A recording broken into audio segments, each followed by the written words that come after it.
মানিক, আরে মানিক কই গেলে? শুনে যাও তো। আগে কথা আমাকে দেখেছেন? হ্যাঁ, কদিন ধরে মুখে রুচি নাই, কোনো কিছু খেতে পারছি না, কি করা যায় বলো তো? আপনি যদি অনুমতি দেন তবে এক গ্লাস শিমুলের শিকারের শরবত নিয়ে আসবো। ওটা খেলে খাবারে রুচি আসবে। এসব লাগবে না। তোমাদের এই একঘেয়ে খাবার খেয়ে খেয়ে আমার রুচি নষ্ট হয়ে গেছে। শিমুলের শরবতে তা ফিরবে না। তাহলে কি করবো চৌধুরী মশাই? একটিবার নিতাই কবিরাজের কাছে যাবেন, তার দেওয়া নিমের বড়ি খেলে যদি রুচি ফেরে। তাতেও লাভ হবে না মানিক। আমার হারানো রুচি ফিরে পাওয়ার জন্য চাই নতুন কোনো খাবার। নতুন খাবার? সেটি আবার কেমন? তা আমিও জানি না। তুমি এক কাজ করো, গ্রামে গ্রামে ঘোষণা করে দাও একটি কথা। বলো যে নতুন কোনো মুখরোচক খাবার খাইয়ে যে রায়চৌধুরীর রুচি ফেরাতে পারবে তাকে আমি আম কাঁঠালের বাগান সহ একটি বাড়ি লিখে দেব। এত বড় পুরস্কার, সেজন্য তো মানুষ হুম লিখে পড়বে। অখাদ্য কুখাদ্য খেয়ে আপনাকে জমের বাড়ি পাঠানোর পথটা সুগম করবে। না না, সে সুযোগ আমি দেব না। আমার এই প্রতিযোগিতায় কেবল দেশের সেরা রাঁধুনিরাই অংশগ্রহণ করতে পারবে। যারা সুস্বাদু এবং পুষ্টিকর রান্না জানে তারাই হবে এখানকার প্রতিযোগী। বেশ, তাহলে আপনার কথা মতো আমি ঘোষণা করে দিচ্ছি। তা প্রতিযোগিতাটি কোথায় হবে আর কবে সেটি অনুষ্ঠিত হবে? আগামী শ্রাবণ মাসের পয়লা শুক্রবার আমার বাগান বাড়িতে প্রতিযোগিতাটি হবে। সবাই যেন আগের দিন চলে আসে। থাকা খাওয়া নিয়ে চিন্তার কোনো কারণ নেই, আমার তহবিল থেকে সব খরচ দেওয়া হবে। ঠিক আছে চৌধুরী মশাই, আমি তবে আজই এর বন্দোবস্ত করছি, আপনি কোনো চিন্তা করবেন না। কই গো গিন্নি, আমাকে কটা ভাত দাও তো, খেয়ে আবার বের হতে হবে। সবই এলে, আবার যাবে কোথায়? একটু চন্দ্রডিঙা যাব। সেখানকার রায়চৌধুরী একটি প্রতিযোগিতার আয়োজন করেছেন শুনলাম। খাবার খাইয়ে যে তার মন জয় করতে পারবে সে পাবে একটা বিশাল বাগান এবং দোতলা বাড়ি। সে তো খুব ভালো সংবাদ গো। তুমি গেলে অবশ্যই এই প্রতিযোগিতায় জিতবে। এই 10 গায়ে তোমার থেকে তো ভালো রাঁধুনি নেই। বড় বড় সব রান্নার কাজে তোমাকেই ডাকা হয়। আমি ভালো রান্না করতে পারি তা ঠিক বলেছ, কিন্তু এখানে সুবিধা করা কষ্টকর গো। রায়চৌধুরী কোনো সাধারণ খাবার পছন্দ করেন না। যে খাবার আগে কেউ কখনো খায়নি এমন খাবার রান্না করতে হবে। এমন কোনো খাবার কি আছে? সব খাবারই তো সবাই আগে খেয়ে ফেলেছে। তাই ভাবছি কিভাবে কি করা যায়। তবে আমার মন বলছে একটা না একটা উপায় পাবোই। কেবল কি ভাবলেই হবে? আগে থেকে খাবারের সরঞ্জাম জোগাড় করতে হবে। সেজন্য আগে থেকেই সবকিছু ঠিক করে রাখা চাই। সে হয়ে যাবে। পথে যেতে যেতে পাঁচ মেশালি একটা খাবারের তালিকা করে ফেলবো। সব একসাথে মিশিয়ে একটা ঘন্ট করে খাওয়ালি হয়ে যাবে। এই খাবার আগে কখনো কেউ খায়নি। দেখো যা ভালো মনে হয়। তবে আমার মন বলছে রায়চৌধুরী এই সাধারণ খাবারে সন্তুষ্ট হবেন না। তিনি চান নতুন কিছু। সেটা পথে ভাববো। হাতে সময় বড় নেই, কালকে সকালে প্রতিযোগিতা, তাই আজকেই আমাকে রওনা দিতে হবে। তাহলে আর দেরি করো না, তুমি হাত মুখ ধুয়ে এসো। আমি খাবার দিচ্ছি, খেয়ে দিয়ে ছাতা নিয়ে বেরিয়ে পড়ো। তাই দাও, এই ফাঁকে আমি পুকুর থেকে একটা ডুব দিয়ে আসি।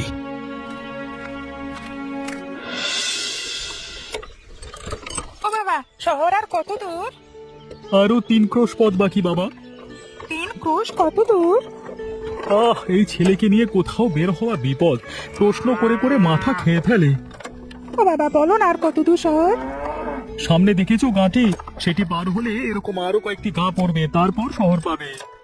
তাহলে তো আর বেশি দেরি নেই। আচ্ছা বাবা, শহর থেকে আমরা ফিরবো কখন? শহরের কাজগুলো মিটিয়ে ফিরে আসবো, তবে বোধ করি বিকেলের আগে আগে রওনা দিতে পারবো। মা বলেছিল ফেরবার সময় ইলিশ নিয়ে যেতে হবে। ও কথা কিন্তু তুমি ভুলো না। না না, সে কথা আমার মনে আছে।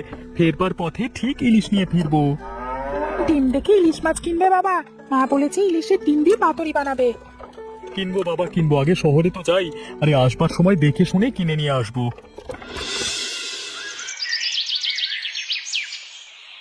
বাবা, ও বাবা, আর কত দূর তোমার গ্রাম? আমি যে আর হাঁটতে পারছি না। এই জঙ্গলের পর আমাদের গ্রাম, আর একটু ধৈর্য ধর মা, সন্ধ্যের আগে আমরা চলে যাবো। আর কি গো, তুমি থামলে কেন? তাড়াতাড়ি পা চালাও, যেতে হবে তো। একটু জল খাওয়া যাবে কোথাও? তেষ্টায় গলা শুকিয়ে গেছে। জলের বোতল তো খালি হয়ে গেছে। দেখো তো আশেপাশে কোথাও জল পাওয়া যায় কিনা। পোকারও খুব জল তেষ্টা পেয়েছে। তোমরা এখানে বসো, আমি দেখি আশেপাশে কোনো সুপেয় জলের ব্যবস্থা আছে কিনা। ও বাবা, আমাদের একা রেখে চলে যাবে? যদি বাঘ চলে আসে? বাঘ আসবে না মা, এই জঙ্গলে বাঘ নেই। তাছাড়া দিনের বেলায় ওটা বের হবে না। বাঘ আছে? হ্যাঁ, একটা দুটো নয়, এই জঙ্গলে অনেক বাঘ আছে। আমি বেশ কয়েকবার ওদের আওয়াজ পেয়েছি। আমায় তখন দেখাওনি কেন মা? তুই ভয় পাবি বলে কিছু বলিনি, তাছাড়া ওরা অনেক দূরে ছিল তখন। এখন কি করি বলো তো? না পারছি তোমাদের রেখে যেতে, না পারছি জল না খেয়ে পথ চলতে। এক কাজ করো বাবা, আমরা সবাই একসাথে জলে খোঁজে যাই, তাহলে কোনো বিপদ আসবে না। তাই চল মা, তাহলে হাত মুখ ধুয়ে একটু বিশ্রামও নেওয়া যাবে।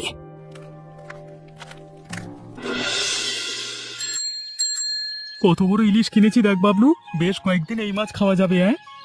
হ্যাঁ গো বাবা, অনেক বড় মাছ, এর মুড়োটা আমি খাবো।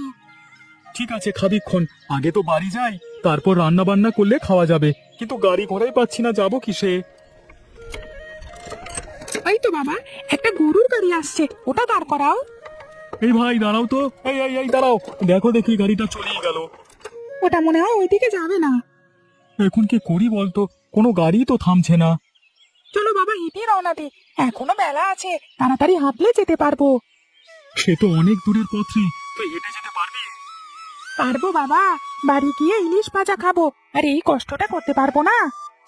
তবে চল, পলাশপুর জঙ্গলের মধ্য দিয়ে যাই, এই পথ দিয়ে গেলে তাড়াতাড়ি যাওয়া যাবে। তাই চলো বাবা।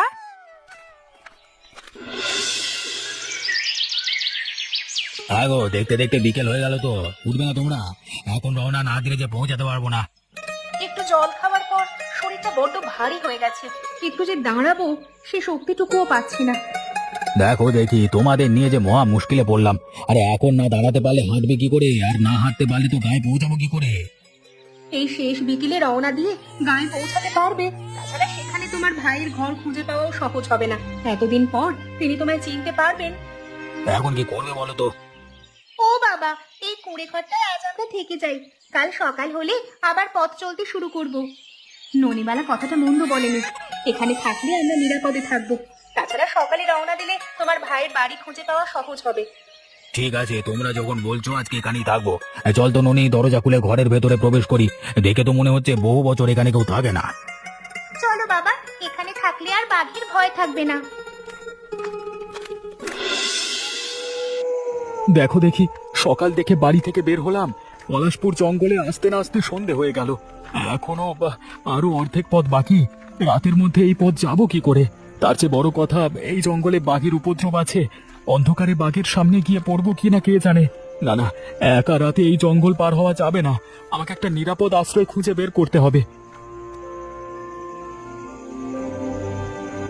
ওই তো পুকুর পাড়ে একটা কুঁড়ে ঘর দেখা যাচ্ছে, যাই তো, গিয়ে দেখি ওখানে আশ্রয় মেলে কিনা। কি গো, ঘড়ির ভিতরে কোনো জায়গা পেলে? আজ রাতটা কি ওখানে কাটানো যাবে?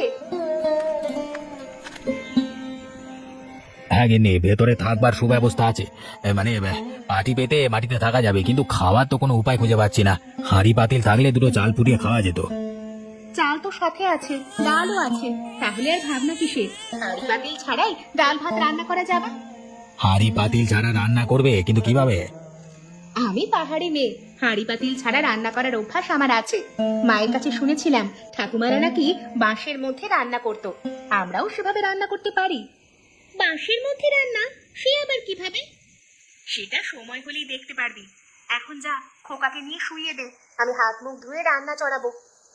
তাহলে আমি যা যা লাগে সব নিয়ে আসি, মানে কাঠ আর বাঁশরি হবে। পরিপক্ক দেখে বাঁশ আনবে, যাতে সহজে না পড়ে। ঠিক আছে, যাচ্ছি তবে। বাড়িতে কেউ আছেন? কেউ কি আছেন বাড়িতে? কাকে যাই? আমি এক পথিক, দূর গাঁয়ে এক প্রতিযোগিতায় অংশগ্রহণ করতে যাচ্ছি। আপনার কুটিরে আজকে রাতের জন্য আশ্রয় পাওয়া যাবে? আমরাও আপনার মতোই প্রতীক, এই ঘরটি খালি পেয়ে আজকে আশ্রয় নিয়েছি। আপনি চাইলে আমাদের সাথে থাকতে পারেন। তাহলে খুব উপকার হবে আমার। তা আপনারা কি খাবারের আয়োজন করেছেন? তেমন কিছু নয়, এই বাঁশের কুড়োলে ভাত রান্না করব। বাঁশের ভেতর ভাত রান্না? এরকম রান্না তো কখনো শুনিনি। কিছুক্ষণ অপেক্ষা করুন, তাহলে নিজের চোখে দেখতে পারবেন। বেশ বেশ, তাহলে তো ভালোই। আমি নিজেও একজন রাঁধুনি, আপনার কাছ থেকে আরেক প্রকার রান্না শিখে নিজের ঝুড়ি ভারী করব। আপনি তাহলে বসুন, আমি সরঞ্জাম নিয়ে আসছি।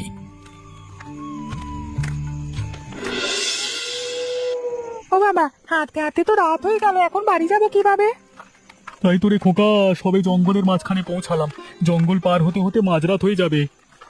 এত রাতে জঙ্গলের পথে যাওয়া নিরাপদ নয়। মাছের গন্ধে শুকিয়ে ভূত প্রেত পথ আটকাতে পারে। ভূত প্রেতের কথা ভাবছি না, কিন্তু বাঘের হাত থেকে নিস্তার পাওয়া যাবে না। ইলিশের কড়া ঘ্রাণে যে কোনো সময় হামলে পড়তে পারে। এখন উপায়? উপায় একটাই, আজকে রাতটা কোথাও আশ্রয় নিতে হবে। ও বাবা, দেখো দেখো, সামনে একটা ঘর দেখা যাচ্ছে, চলো সেখানে যাই। না না বাঁচাও, ঘরে যাওয়া যাবে না। যাওয়া যাবে না কেন বাবা? ওই ঘরগুলো কলেরা আক্রান্ত গাঁ। কয়েক বছর আগে এই জঙ্গলে বেশ কয়েকটি গ্রাম ছিল, কিন্তু দুদিনের অসুখে গায়ের সব মানুষ মারা যায়। লোকে বলে ওই গ্রামে কেউ গেলে আর ফিরে আসে না। আগে বাবু, লোকে মিথ্যে কথা বলে, সেরকম কিছু এই গায়ে নেই। সে কি, আপনি কে? আমি এক পথিক, এই গায়ে আশ্রয় নিয়েছি।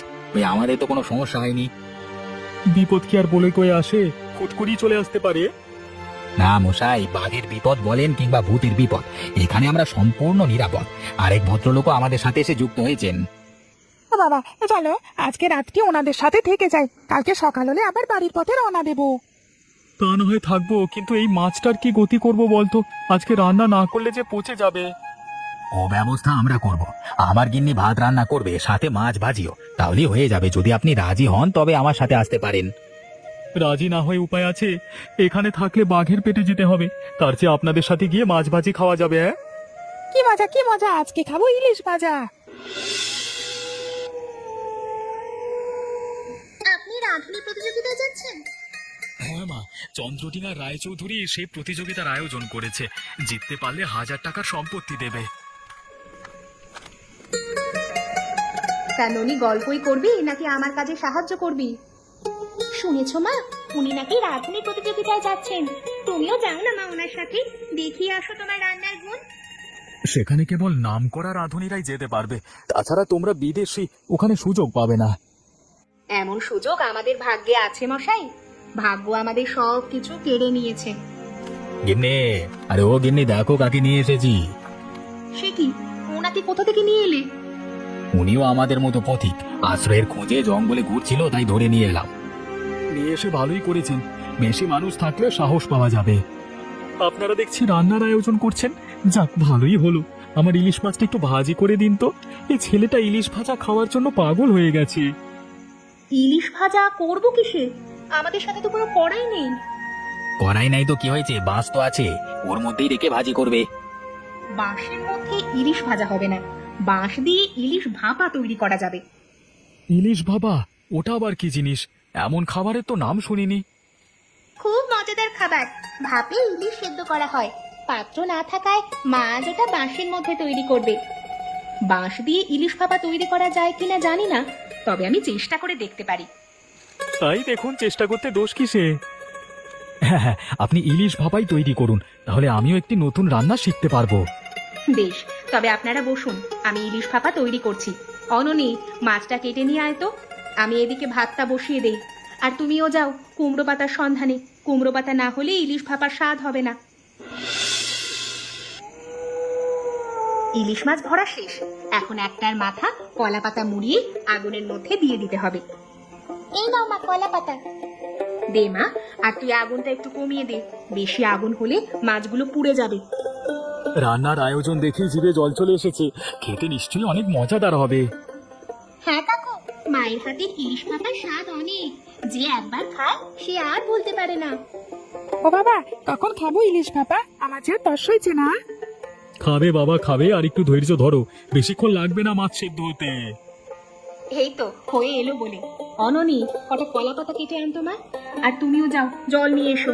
আমি সবাইকে খাবার পরিবেশন করছি, আপনারা বসে পড়ুন সবাই। যাই, আমরাও হাত মুখ ধুয়ে বসে পড়ি তবে।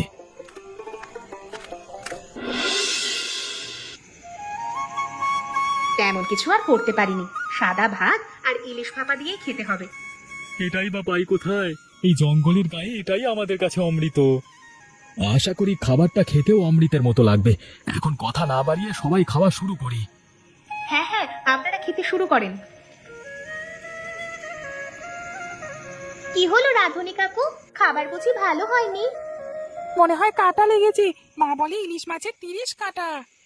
না রে বাছা, ও কিছু নয়, আসলে খাবারটা খুব ভালো হয়েছে তো সেজন্য স্বাদ নিচ্ছি। যাক, তাহলে গিন্নির বানানো ইলিশ ভাপা রাঁধুনির মনোপুত হয়েছে। শুধুই মনোপুত হয়নি, আমার খাওয়া সেরা খাবারের একটি হলো ইলিশ বাবা, আর আপনি আমার থেকেও সেরা রাঁধুনি। এ কথা বলে আমায় আর লজ্জা দিবেন না। আমি গৃহিণী মানুষ, তেমন কিছু রাঁধতে জানি না। উনি সত্যি বলেছে বৌদি, এই খাবারের জুড়ি মেলা ভার খেয়ে আমারও খুব ভালো লাগছে। ইস, মা যদি কাকুর মতো রাঁধুনি হতো তাহলে নিশ্চয়ই রায়চৌধুরীর প্রতিযোগিতায় অংশগ্রহণ করতে পারতাম। আর খাবার খাইয়ে রায়চৌধুরীর মন জয় করতে পারলে আমাদের সব দুঃখ দূর হয়ে যেত। তুই চিন্তা করিস না মা, আমি কালকের প্রতিযোগিতায় এই খাবার রান্না করব। আশা করি রায়চৌধুরী তা পছন্দ করবেন। সত্যি বলছেন দাদা? আপনি এই খাবার কাল রান্না করবেন? হ্যাঁ বোন, আর কথা দিচ্ছি, রায়চৌধুরী যদি কোনো উপহার দেয় তবে তা তোমাদের কাছে পৌঁছে দেব।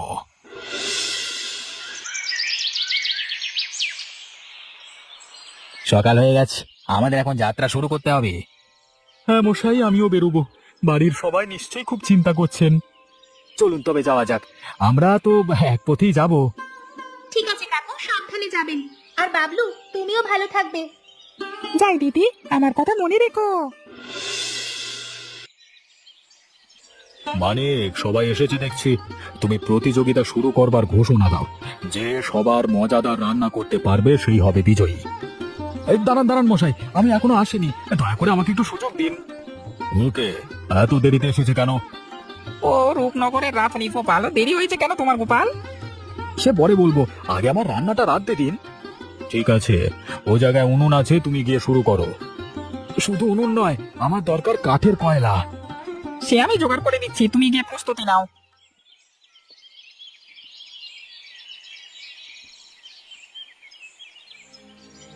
ওহ, কোনো খাবারই আমার মন জয় করতে পারলো না। সব খাবার গতানুগতিক, নতুন কোনো খাবার কি কেউ রাঁধতে পারে না? আমি রেখেছি চৌধুরী মশাই। কোথায় তোমার খাবার? ওই যে বাঁশটি দেখছেন, সেটি আমার রান্না করা খাবার।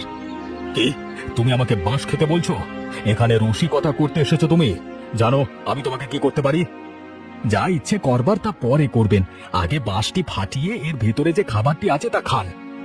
এটা নতুন খাবার মনে হচ্ছে চৌধুরী মশাই, এই খাবার আগে কখনো দেখিনি। বেশ, তবে খেয়ে দেখি। সুস্বাদু হলে তুমি পাবে আমার বাগান এবং বাড়ি। কেমন মনে হলো চৌধুরী মশাই, খাওয়া যায়? ওকে গোপাল, কথা বলো না, আগে আমাকে খেতে দাও। খেয়ে খেয়ে সব শেষ করে ফেললেন তো, তার আগে কেমন হয়েছে সেটা বলুন। চিন্তা করো না গোপাল, তোমার রান্না চৌধুরী মশাইয়ের পছন্দ হয়েছে, সেই জন্যই তো এইভাবে চেটেপুটে খাচ্ছে। ঠিক বলেছ মানিক, আজকের সেরা রান্না হয়েছে এই খাবারটি, তাই আমি গোপালকে বিজয়ী ঘোষণা করছি। মানিক, ওকে ওর সম্পত্তি বুঝিয়ে দাও। যদি অনুমতি দেন তো একটা কথা বলবো চৌধুরী মশাই। বলো বলো বলো। আসলে এই রান্নাটি আমি এক দরিদ্র মহিলার কাছে শিখেছি, তিনি তার পরিবার নিয়ে খুব কষ্টে আছেন। আপনি যদি উপহারটি তাকে দেন তাহলে আমি খুশি হব। তোমার মহানুভবতায় আমি মুগ্ধ হলাম গোপাল। ওদের নাম বলো, আমি ওদের হাতে উপহারের সম্পত্তি বুঝিয়ে দেব। লোকটির নাম কালীচরণ, আর তার স্ত্রীর নাম জয়া। মানিক, আজ এই কালীচরণকে খুঁজে বের করো। সেই হলো আমার বাগান বাড়ির নতুন মালিক। আর আমার পক্ষ থেকে গোপালকে 10,000 টাকা উপহার দাও।